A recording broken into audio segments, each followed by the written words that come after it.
Hai semua, Assalamualaikum warahmatullahi wabarakatuh.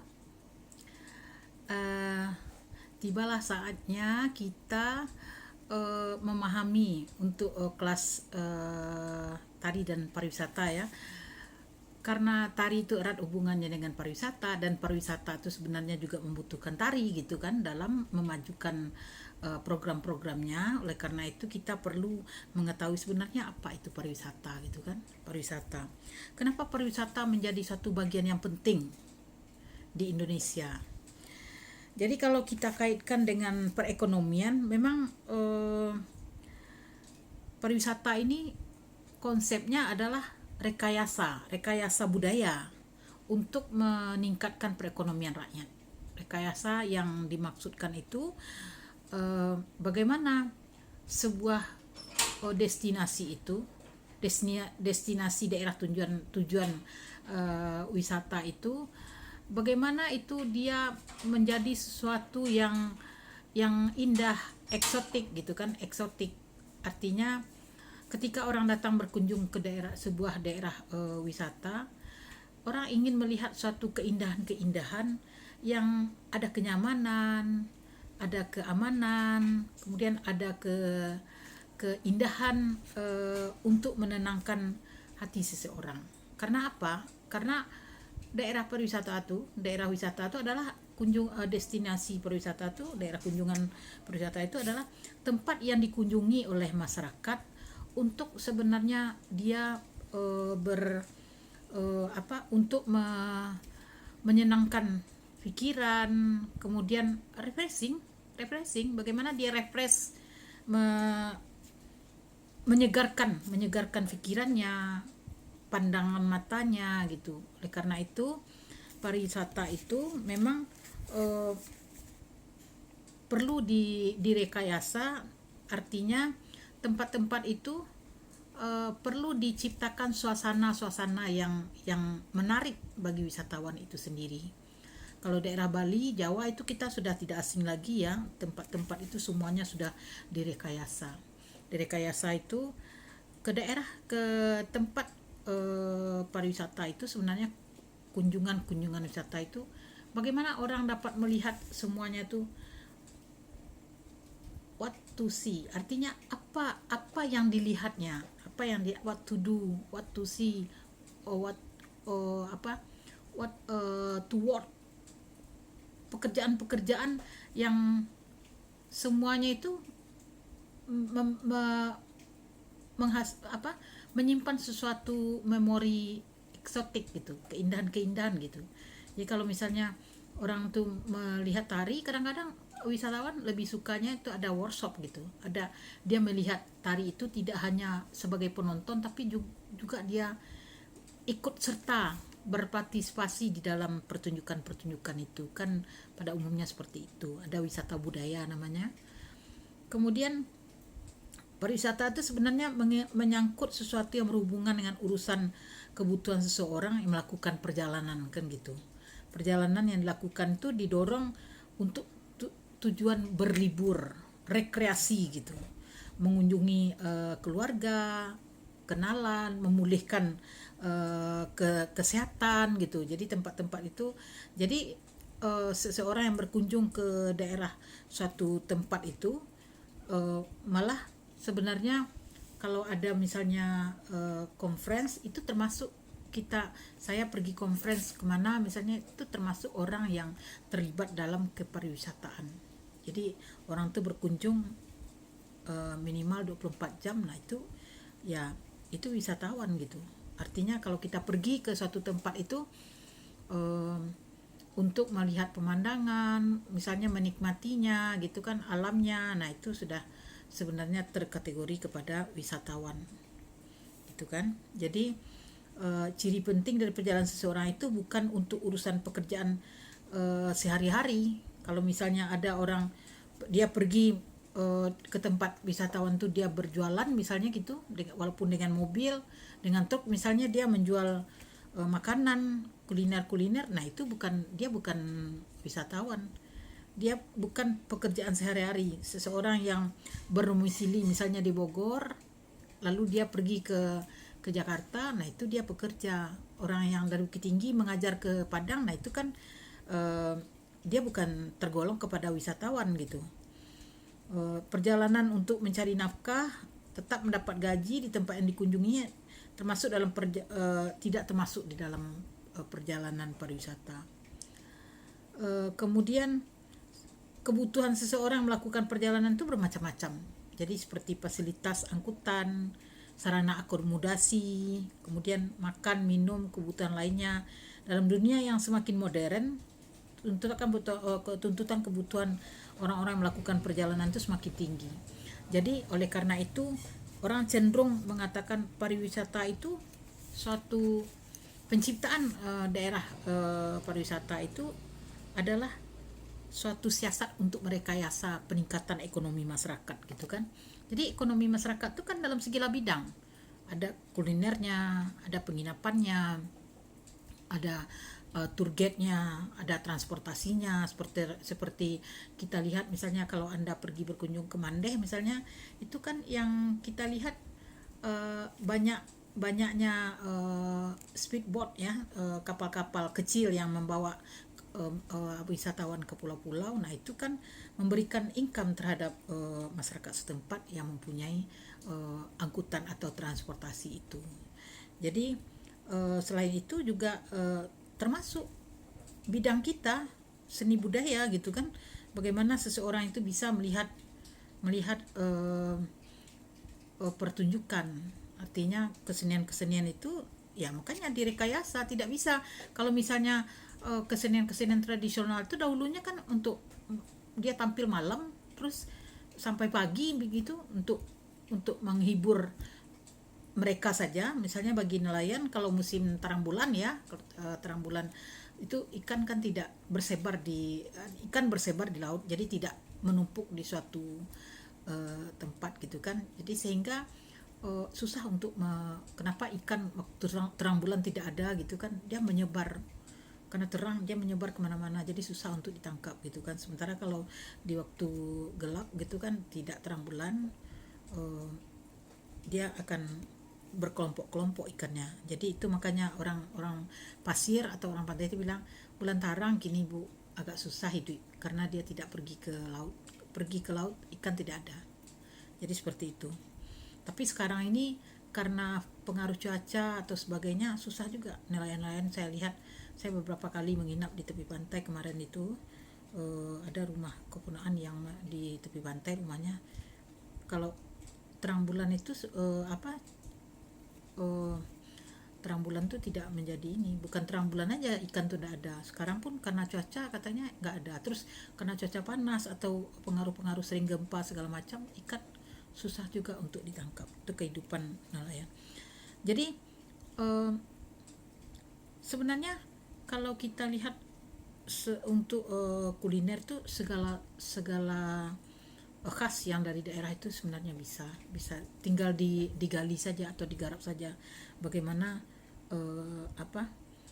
mata pencarian masyarakat itu bisa menjadi kuliner untuk wisatawan gitu kan. Jadi seperti ikan ketika banyak kan kadang orang itu istilahnya ketika banyak ya kadang dibuang aja ke laut katanya. Ada masanya seperti itu. Nah itu kan tempat-tempat itu, disinilah sebenarnya peran pariwisata. Kalau saya lihat pariwisata dengan industri, departemen perindustrian tuh harus dia bekerja sama gitu untuk meningkatkan perdagangan, misalnya untuk meningkatkan ekonomi masyarakat di daerah bagi nelayan-nelayan gitu kan. Nah itu sering kali daerah-daerah kunjungan wisata kan pantai, jadi kan sushi gitu kan, kemudian pasir, laut itu menjadi tempat kunjungan wisatawan gitu kan, seperti itu. Kemudian perjalanan wisata dapat diartikan sebagai perjalanan yang dilakukan seseorang ke suatu tempat itu atau negara lain tempat yang bermukim. Dengan demikian urusan yang ditimbulkan oleh orang itu melakukan perjalanan wisata, melihat dia di tempat-tempat yang disinggahi. Jadi dia tidak terikat kepada hanya di dalam negeri tapi juga di luar negeri. Jadi perkembangan pariwisata itu seperti itu. Oleh karena itu kan ada yang mancanegara istilahnya kita kenal ya. Kemudian ada juga industri wisatawan lokal misalnya. Wisatawan mancanegara itu antar negara dari berbagai negara. Sementara kalau wisatawan lokal itu kan dari Pekanbaru pergi ke sini, pergi ke Mandeh, pergi ke Bukit Tinggi misalnya. Orang Bengkulu ingin pergi ke Bukit Tinggi, ke Ngalau, ke Payakumbuh. Kalau Anda orang Payakumbuh kan perkembangan pariwisata sangat sangat pesat ya di tempat itu, seperti menciptakan, nah itu yang dimaksud rekayasa. Kalau Anda pergi ke coba Anda lihat ya daerah-daerah wisata itu di pariwisata itu di Payakumbuh kan sudah membuat daerah-daerah ada menara Eiffel yang palsu gitu kan. Nah itu yang dimaksud dengan rekayasa. Perkampungan Korea misalnya seperti itu. Nah itu di mana saja itu terjadi, karena bagi orang-orang tuh sangat senang dia selfie di tempat yang seperti itu. Jadi oleh karena itu sebenarnya daerah kunjungan wisata itu memang rekayasa tuh yang menjadi suatu untuk meningkatkan sepertinya tren dari wisatawan perkembangan pariwisata itu sekarang seperti itu. Nah oleh karena itu jangan kita sampai tari-tari kita pun tari-tari yang tampilkan Korea misalnya. Kalau dia membuat daerah-daerah Korea, kemudian menara Eiffel misalnya, kemudian ada tempat-tempat yang di luar diciptakan di tempat satu destinasi kunjungan wisata seperti di Payakumbuh. Kalau berfoto aja kita sekarang pakai apa tuh? Kain Korea tuh enggak? Yang pakai besar-besar, pakai apa tuh ya? Nah, kalau dapat kita jangan pula kita berharap, karena apa? Perkembangan pariwisata itu kita anggap memberikan dampak yang positif terhadap kesenian kita. Karena apa? Upacara-upacara sekarang sudah jarang. Jadi sehingga tari-tari itu sebenarnya dia tidak berkembang lagi untuk acara-acara yang aslinya, upacara yang aslinya. Tapi tari sudah ditampilkan di Urang Barale misalnya. Jadi kita berharap juga perkembangan tari dalam kepariwisataan itu sangat ketat. Oleh karena itu di hasil kuliah ini nanti Anda akan membuat tari untuk pariwisata yang sesuai. Jadi kemasan gitu, beranjak dari tari tradisi. Jadi Anda harus menciptakan per kelompok nanti tari-tari tradisi yang dikemas menjadi tari-tari wisatawan yang mengandung kriteria seni pertunjukan wisata kan begitu. Jadi ini saya lihat dulu ya, artinya mata kuliahnya seni pertunjukan pariwisata. Jadi kita tidak tari dan pariwisata dulu, tari seni pertunjukan pariwisata. Jadi bagaimana seni pertunjukan itu bisa kita kreativitaskan untuk bisa ditampilkan untuk wisatawan. Saya berharap nanti kita bisa Anda bisa membuat tari-tari yang ada di daerah Anda misalnya gitu, seperti itu. Nah itu yang diutamakan adalah tari etnik yang dikemas untuk pariwisata. Kemudian hakikat dari orang-orang yang melakukan perjalanan wisata adalah mengharapkan kepuasan, kenikmatan perjalanan. Tuntutan, keinginan, harapan orang-orang yang melakukan perjalanan wisata itu pada umumnya meliputi rasa aman, suasana yang tertib, teratur dan tenang. Itu yang perlu diciptakan. Jadi itu yang kita melihat bagaimana pembangunan pariwisata itu memperhatikan hal-hal yang demikian itu. Artinya memperhatikan rasa aman, suasana yang tertib, kemudian teratur dan tenang. Itu yang orang kalau berkunjung tuh orang kan bilang, sering juga ya kadang-kadang ada orang tuh bilang nggak mau lah pergi ke sana, sana tidak aman misalnya. Dulu tuh yang terkenal tuh India tidak aman. Jadi itu juga ada kalau misalnya kita orang menjajakan oleh-oleh itu terlalu dekat kepada wisatawan misalnya ramai gitu. Itu di Kamboja juga kasus dulu. Nah sekarang di Indonesia kalau kita pergi ke Bali misalnya, ke Jogja, ke Candi Borobudur, orang menjajakan tuh, memaksa kita untuk berjualan, itu sebenarnya juga kasus di tempat kita itu sebenarnya juga merupakan kasus yang harus ditangani oleh Pemdanya gitu. Nah itu yang kurang di tempat kita, itu masih kurang. Artinya kita baru wisata alam gitu, yang baru dilihat alam, tetapi craft atau kerajinan-kerajinan belum lagi di banyak di tempat kita. Pada hakikatnya pembangunan pariwisata merupakan kegiatan dan usaha yang terkoordinasi untuk menarik wisatawan, menyediakan semua sarana dan prasarana dan sarana serta fasilitas yang diperlukan, serta melayani permintaan wisatawan itu sendiri. Oleh karena itu pelayanan-pelayanan itu perlu ditingkatkan selalu. Dapatkah kiranya dibayangkan bahwa kegiatan pengembangan pariwisata akan mencakup segi-segi yang amat luas, menyangkut berbagai segi kehidupan dalam masyarakat.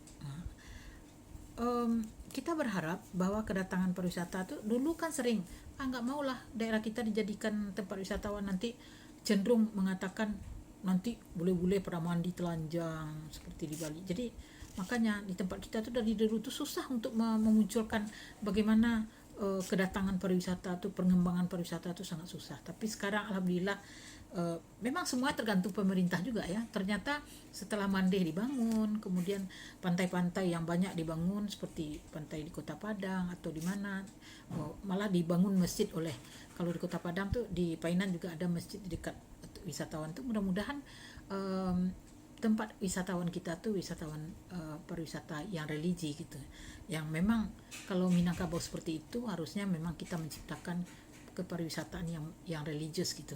Tetapi ketika saya dulu kuliah ya, tahun 80 tahun berapa tuh ya, tahun 95 ya, S2, saya ngambil S2, itu juga dipesankan bahwa sebenarnya itu dipertahankan oleh Minangkabau, bagaimana daerah pariwisata tuh yang religius itu hendaknya dipertahankan gitu. Apalagi di Minangkabau tuh sebenarnya kesenian-kesenian itu tidak begitu bertentangan sebenarnya dengan adat istiadat, dengan Islam gitu kan, tidak bertentangan dengan agama gitu kan. Penganutnya juga kalau kita lihat pakaian-pakaian itu kan juga tidak mengobarkan aura-aura yang terbuka kan, tidak, tapi pakaian itu masih pada tradisi. Jadi orang itu akan melihat bagaimana tradisi-tradisi itu ada gitu. Itu yang perlu kita bersama melihatnya. Pembangunan kepariwisataan itu dilanjutkan dan ditingkatkan dengan mengembangkan dan mendayagunakan sumber dan potensi kepariwisataan nasional menjadi kegiatan ekonomi yang dapat diandalkan untuk memperbesar penerimaan devisa, memperluas dan meratakan kesempatan untuk berusaha dan lapangan kerja terutama bagi masyarakat setempat, mendorong pembangunan daerah, memperkenalkan alam dan nilai-nilai budaya gitu. Nah, itu yang dalam pembangunan kepariwisataan tetap dijaga terpeliharanya kepribadian bangsa dan kelestarian. Nah, itu dia. Jadi dan mutu lingkungan hidup. Jadi lingkungan, pelestarian budaya gitu. Nah, itu yang perlu dalam pembangunan kepariwisataan tetap dijaga terpeliharanya kepribadian bangsa dan kelestarian serta mutu lingkungan. Pembangunan pariwisata dilakukan secara menyeluruh dan sektor-sektor yang terikat dengan kepariwisataan itu, jadi kita harus mempertahankan nilai-nilai budaya itu sendiri. Oleh karena itu, kalau misalnya seni pertunjukan yang akan kita tampilkan itu juga merujuk kepada bagaimana nilai-nilai budaya itu tetap diekspos di dalam penampilan-penampilan karya-karya itu nantinya. Tapi tidak menutup kemungkinan kreativitas itu harus ada di dalam sebuah karya, supaya sesuatu yang dilihat oleh masyarakat itu dia kemas gitu. Dia ciri-ciri seni wisata itu kan memang bervariasi. Jadi bervariasi itu mempunyai nilai-nilai yang kreatif gitu di dalam karya itu sendiri. Pariwisata dalam negeri terus dikembangkan dan diarahkan memupuk rasa, kalau pariwisata di dalam negeri dikembangkan untuk memupuk rasa cinta tanah air. Nah, itu misalnya kalau di orang-orang rantau misalnya kan mau pulang lah, katanya Mandeh kampung kita Bukit Tinggi Payakumbuh udah begitu berkembang, jadi kita mau pulang, jangan di kota aja, di Jakarta, di Bandung, dia sudah perantau-perantau Minang kan ini ya. Mungkin Anda juga seperti itu yang dari Bengkulu sudah begitu ada juga yang merantau seperti Kerinci ya. Itu di Malaysia Anda tahu itu ada kampung Kerinci. Mungkin orang Kerinci yang bercokol di situ pertama kali. Jadi banyak itu orang Kerinci. Ada perkampungan Kerinci, memang tuh orang Kerinci semuanya. Sekolah-sekolah itu saya datang ke sana, kalau mahasiswa itu banyak yang ketika saya menyelia untuk menjadi guru tuh dia bilang saya orang Kerinci aslinya nenek bu, katanya seperti itu. Jadi rupanya di daerah tetangga, di negara tetangga pun orang-orang Kerinci sudah banyak gitu. Jadi kalau dapat dia bisa pulang terus melihat apa yang ada di Kerinci, perkembangan kepariwisataan yang ada di Kerinci. Usaha pembinaan mengembangkan pariwisata di negeri yang ditujukan pula untuk meningkatkan kualitas kebudayaan bangsa, memperkenalkan kekayaan peninggalan-peninggalan sejarah, keindahan alam termasuk alam bahari, kemudian di seluruh pelosok-pelosok tanah air. Sehubungan dengan itu, pelayanan dan penyelenggaraan pariwisata untuk masyarakat terutama remaja dan pemuda perlu ditingkatkan. Nah, itu seperti itu. Dalam rangka pembangunan kepariwisataan perlu ditingkatkan langkah-langkah yang terarah dan terpadu dalam pengembangan objek-objek wisata serta kegiatan promosi dan pemasaran. Jadi perlu selalu ditingkatkan promosi-promosi. Promosi itu sebenarnya bukan hanya spesial kita membuat suatu promosi gitu untuk ke luar negeri, misalnya selalu tampil. Kalau sekarang kan memang tidak bisa, tapi promosi bisa melalui medsos. Jadi bagaimana oleh karena itu apa saja kegiatan-kegiatan yang kita ciptakan, yang diciptakan di daerah tujuan wisata harus menyentuh hati masyarakat. Jadi sehingga masyarakat akan menjaga juga bahwa dia sebenarnya artinya masyarakat itu cinta juga terhadap apa yang kita buat. Jadi dia sehingga tingkah laku itu dia tidak mengkomplain apa yang dibuat oleh pemerkasa pariwisata itu sendiri. Termasuklah anda sebagai pemerkasa dari kepariwisataan itu, karena Anda membuat tari untuk kepariwisataan gitu, seperti itu. Kesadaran partisipasi masyarakat dalam kegiatan pariwisata perlu ditingkatkan melalui usaha-usaha penyuluhan dan pembinaan dan kelompok-kelompok seni budaya. Nah, itu dia. Kemudian industri kerajinan, usaha-usaha lainnya guna memelihara, memperkenalkan dan mengembangkan kebudayaan bangsa dan tetap menjaga citra kepribadian dan martabat bangsa Indonesia. Dalam rangka meningkatkan usaha kepariwisataan perlu dicegah hal-hal yang dapat merugikan kehidupan masyarakat dan bangsa. Jadi setiap orang yang datang itu, keramahan itu perlu ditanamkan kepada semua warga negara. Harga-harga kita tidak boleh istilah itu membaku atau enggak. Kalau misalnya orang yang kenal atau orang daerah itu sate misalnya 6.000, terus orang tamu datang 15.000. Nasi juga gitu. Kalau misalnya orang sana biasa beli bisa satu bungkus 15.000, datang orang tuh bisa aja 35.000 atau 30.000. Nah, itu kan namanya membaku orang itu. Nah, itu yang dikurangi. Jadi penyuluhan itu yang sebenarnya perlu diberikan kepada diberikan penyuluhan itu kepada masyarakat. Jadi pariwisata itu tergantung kepada tidak hanya tokoh-tokoh yang menghidupkan kehidupan pariwisata itu sendiri, tetapi juga bagaimana masyarakat itu sendiri bisa dia bekerja sama dengan pelaku-pelaku wisata itu sendiri atau pemerkasa pariwisata itu. Nah, itu semuanya itu memang dari pemerintah. Kalau saya perhatikan memang dari pemerintah. Kalau pemerintah tidak aktif memang tidak akan bisa.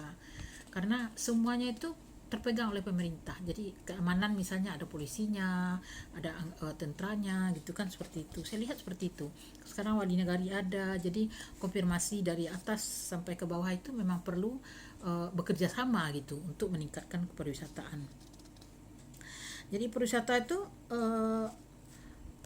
batasan yang bersifat umum mengenai pariwisata itu adalah keseluruhan kegiatan pemerintah di dunia usaha masyarakat untuk mengatur, mengurus, melayani kebutuhan pariwisata. Sedangkan batas yang lebih teknik adalah sebagai berikut. Pariwisata merupakan rangkaian kegiatan yang dilakukan oleh manusia baik secara perorangan maupun kelompok di dalam wilayah negara itu sendiri. Jadi menggunakan kemudahan jasa seperti tadi Ibu katakan, faktor penunjangnya diadakan oleh pemerintah dan agar dapat mewujudkan keinginan wisatawan yang dimaksud dengan kemudahan dan batasan pariwisata antara lain berupa fasilitas yang memperlancar arus kunjungan pariwisata itu untuk memberikan bebas visa misalnya. Kemudian prosedur pelayanan yang cepat, pintu masuk, keluar, tersedia transportasi, akomodasi yang cukup. Sedangkan yang dimaksud dengan faktor penunjang adalah prasarana dan utilitas umum seperti jalan raya, penyediaan air minum, listrik, tempat penukaran uang, pos dan telekomunikasi dan sebagainya. Jadi itu adalah hal-hal yang perlu dilihat kepada kepariwisataan itu sendiri. Kalau begitu, apa sebenarnya pariwisata itu gitu kan?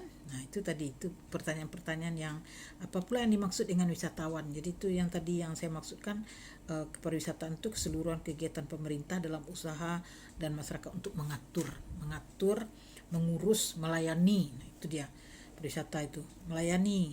Pariwisata merupakan rangkaian kegiatan yang dilakukan manusia baik secara perorangan maupun kelompok di dalam wilayah negara menggunakan kemudahan, jasa, faktor-faktor penunjang agar dapat diwujudkan keinginan-keinginan wisatawan itu. Itu yang perlu. Prosedur pelayanan yang di satu pintu. Kemudian jangan menakutkan dulu, tahu enggak? Kalau kita pergi ke Air Manis itu ngeri deh. Itu banyak diskat-skat. Jadi artinya kita mau ke sana aja susahnya minta ampun. Jadi itu mengerikan juga gitu. Nah, itu hal-hal seperti itu yang perlu kita ciptakan. Bagaimana meningkatkan tempat-tempat itu. Anda harus survei di tempat Anda bagaimana pelayanan. Yang pertama,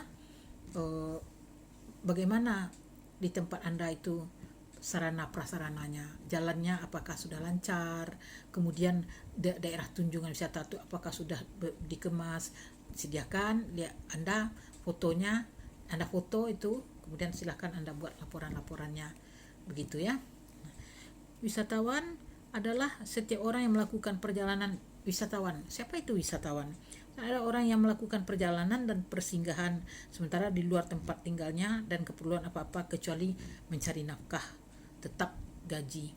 Ciri-ciri yang menentukan seseorang sebagai wisatawan adalah melakukan perjalanan di luar tempat tinggalnya sehubungan dengan berbagai keperluan seperti rekreasi, liburan, pengobatan kesehatan. Nah, rupanya pengobatan kesehatan. Makanya orang di sekarang rumah sakit ya perlu ditingkatkan. Bagaimana orang pergi ke sana itu ya sambil berobat lah kita, nanti kan sekarang di sudah bagus. Contohnya di Melaka. Setiap saya naik pesawat gitu dulu waktu kuliah di Malaysia ya, selalu pergi kemana gitu kan, semuanya tuh berobat ke Melaka. Sampai di airport tuh ditunggu oleh seperti kita tuh mobil ambulan, dia sudah disediakan semuanya tuh sudah disediakan, termasuk suami Bu Afif berobat di Melaka. Dia kata sebenarnya tidak terlalu mahal katanya, cuman biaya hidup, artinya otomatis orang membuang. Begitu cara pemerintahnya, rumah sakit dibangun supaya orang datang berkunjung. Kalau pengobatannya kata Bu Afif tidak begitu mahal, tapi ya membongkar kepala suami Bu Afif kemarin ya cukup mahal juga ya kalau itu. Tapi mungkin kenyamanannya, saya pun tidak begitu bertanya sama Bu Afif, kasihan juga nanya itu kan. Kemudian melakukan perjalanan tempat tinggal sehubungan dengan rekreasi, itu tadi sudah ini. Kemudian keperluan apa wisatawan itu datang? Pertama rekreasi, yang kedua liburan, pengobatan kesehatan, pendidikan. Seperti saya kuliah di Malaysia tapi sampai 10 tahun, lama ya. Ilmu pengetahuan, ibadah, olahraga, misi-misi kesenian, tugas-tugas pekerjaan, usaha bisnis serta konferensi atau pameran. Nah, itu jenis-jenis wisatawan itu termasuk kepada wisatawan. Jadi kita kalau pergi ke suatu tempat itu ya itu yang tugas-tugas pekerjaan. Kalau saya penelitian misalnya ke Kerinci, nah itu saya sebagai wisatawan juga melakukan perjalanan dan persinggahan di tempat lain untuk sementara waktu tanpa bermaksud menetap di tempat yang dikunjungi. Melakukan perjalanan di luar tempat tinggalnya tidak dengan maksud memperoleh penghasilan tetap gaji di tempat dikunjunginya. Nah, itu dia. Jadi melakukan perjalanan persinggahan di tempat lain untuk sementara waktu tanpa bermaksud menetap di tempat yang dikunjungi. Menetap tuh maksudnya tidak beli rumah gitu, tidak tinggal. Nah, tapi dia ya sekedar melancong gitu kan. Melakukan perjalanan tidak maksud memperoleh penghasilan, tidak pergi bekerja gitu ya. Pengertian wisatawan itu dalam hal itu meliputi wisatawan Nusantara. Nah, dia menyebut wisatawan lokal itu Nusantara. Terus kemudian Nusantara, terus mancanegara. Itu tadi, mancanegara. Jadi bagaimana siklus perjalanan wisatawan ya? Perjalanan wisata itu wisatawan itu memerlukan serangkaian jasa. Jadi produk wisata, sementara ia berangkat sampai ia kembali ke rumah kediamannya, jasa-jasa yang dibutuhkan wisatawan tersebut tidak hanya dihasilkan oleh satu perusahaan saja, tapi oleh banyak macam-macam perusahaan. Jadi ada serangkaian jasa-jasa yang diperlukan wisatawan. Oleh karena itu, produk industri pariwisata adalah merupakan satu paket. Gitu. Jadi perusahaan, jadi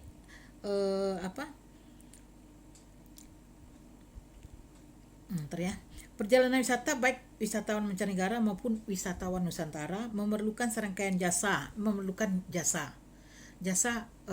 tour guide misalnya, kemudian jasa perjalanan travel misalnya, kemudian termasuk penginapan, produk wisata. Jadi semenjak ia berangkat sampai ia kembali ke rumah kediamannya, jasa-jasa yang dibutuhkan wisatawan tersebut tidak hanya dihasilkan oleh satu perusahaan saja, ya tidak, tapi oleh banyak bermacam-macam perusahaan. Jadi ada serangkaian jasa yang diperlukan wisatawan. Oleh karena itu, produk industri pariwisata adalah berupa satu paket. Baik perjalanan itu diurus oleh agen perjalanan, kemudian atau tidak. Pengertian itu akan lebih jelas kalau membeli satu paket wisata bila hendak melakukan perjalanan. Bila diurutkan kebutuhan wisatawan tuh semenjak ia mempersiapkan keberangkatannya selama dalam perjalanan sampai, jadi persiapannya itu ya, memang iya tuh kita memerlukan beli tiket misalnya untuk pesawat. Nah itu kan agen perjalanan untuk angkutan gitu kan, pengangkutan. Untuk memperoleh informasi sehubungan dengan perjalanan, ia memerlukan jasa-jasa agen perjalanan, pengaturan perjalanan. Di sini ia dapat mengetahui objek apa yang bagus dan menarik. Nah, transportasi apa yang nyaman. Nah, itu yang diperlukan. Kemudian tarif yang wajar. Seorang wisatawan tuh berpikir untuk sehemat-hematnya dan banyak dapat melihat sebanyak-banyaknya daerah tempat-tempat yang dikunjunginya atau apa-apa yang dilihatnya gitu. Makanan yang enak dan lalu lintas yang lancar gitu kan, seperti itu. Bila ia telah mengambil keputusan untuk satu tujuan wisata, maka kepada agen atau pengatur perjalanan ia minta diuruskan semua dokumen perjalanan. Jadi kalau misalnya ke luar negeri, paspornya, exit permitnya, visa, tiket dan seterusnya, beli tiket wisata yang menjadi pilihannya.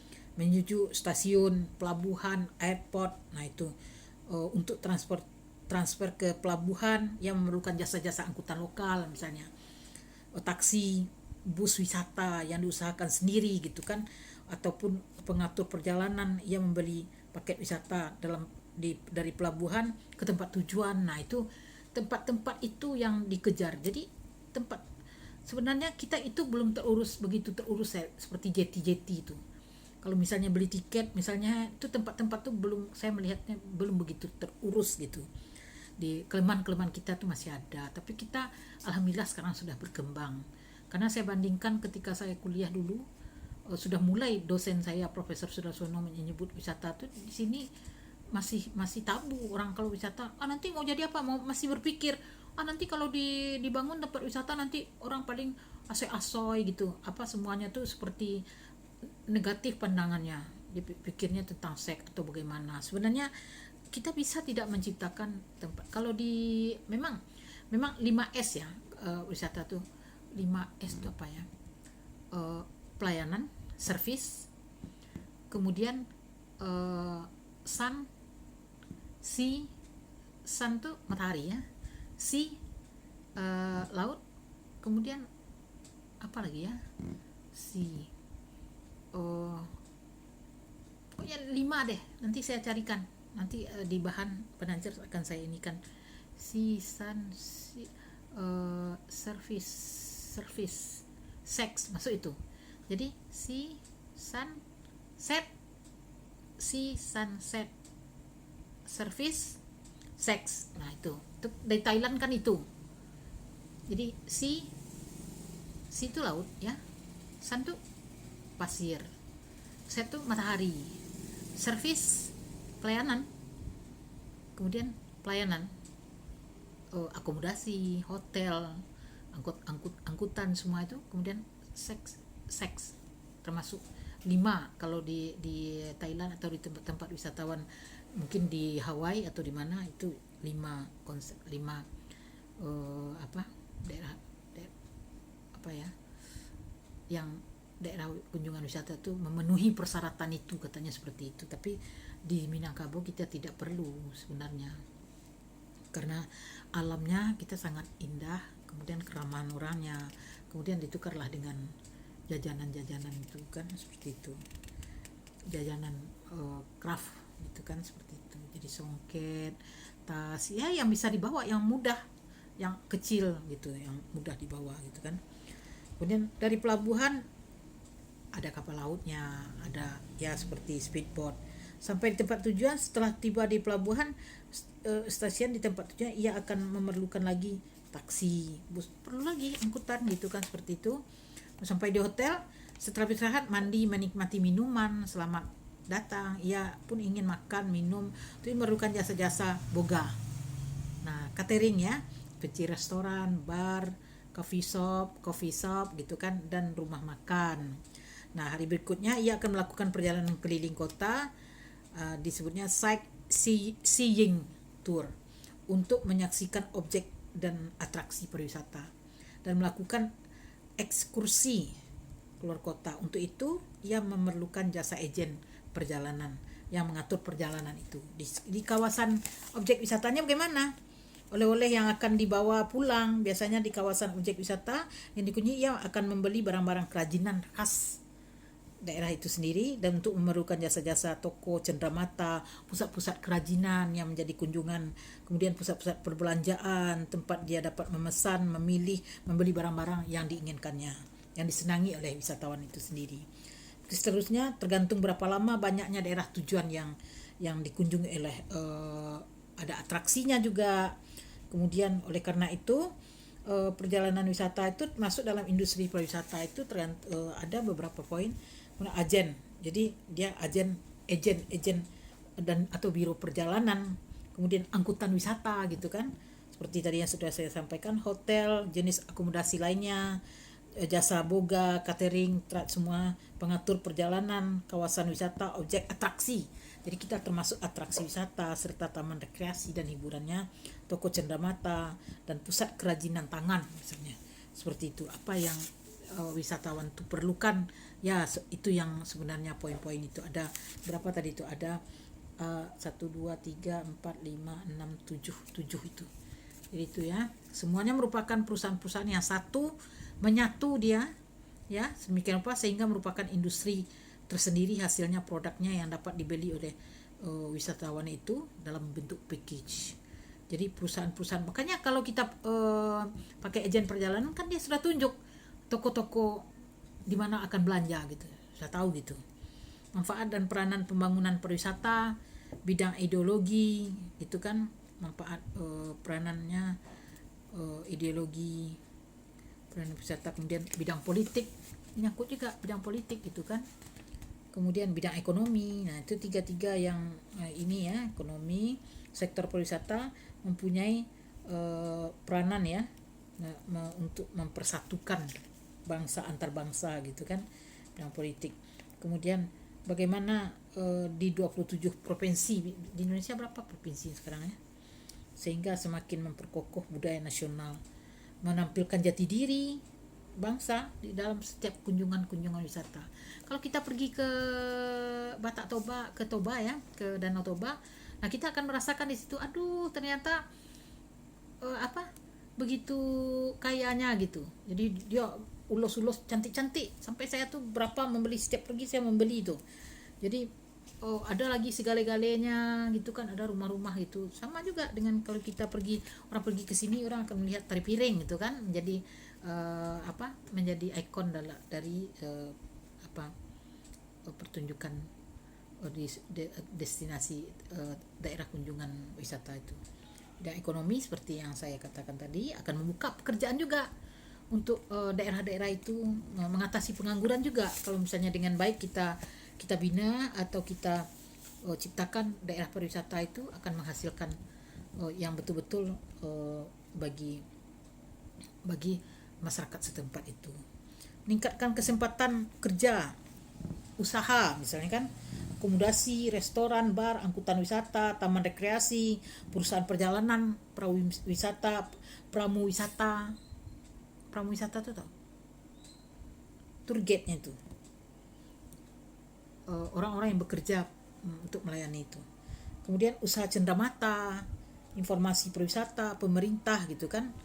Dalam sektor pariwisata itu menyerap pula tenaga kerja seperti taksi, toko-toko dan pusat perbelanjaan, perindustrian, terutama industri kecil, kerakyatan, catering, industri pengolahan makanan, pertanian, peternakan, perikanan. Nah, itu kan daerah yang diperlukan, keuangan gitu kan, bank, money changer misalnya, kemudian olahraga air gitu kan, layar, motorboat, surfing, menyelam, apalagi tempat-tempat wisata itu apa sekarang namanya tuh, kalau apa tuh ngeliat tuh lupa pula, banyak banyak tempat naik-naik motor di atas apa tuh, jet jet itu ya, di atas laut tuh kan. Kemudian olahraga lain seperti tenis, golf, jasa informasi, sanggar tari masuk, termasuk inilah apa untuk meningkatkan kesempatan kerja gitu. Jadi saya rasa untuk pertemuan ke minggu kedua ini ya, ya ini adalah rekaman saya yang kedua rasanya untuk perwisata. Yang kemarin saya rekam aja suara saya. Oke, demikian saja. Assalamualaikum warahmatullahi wabarakatuh.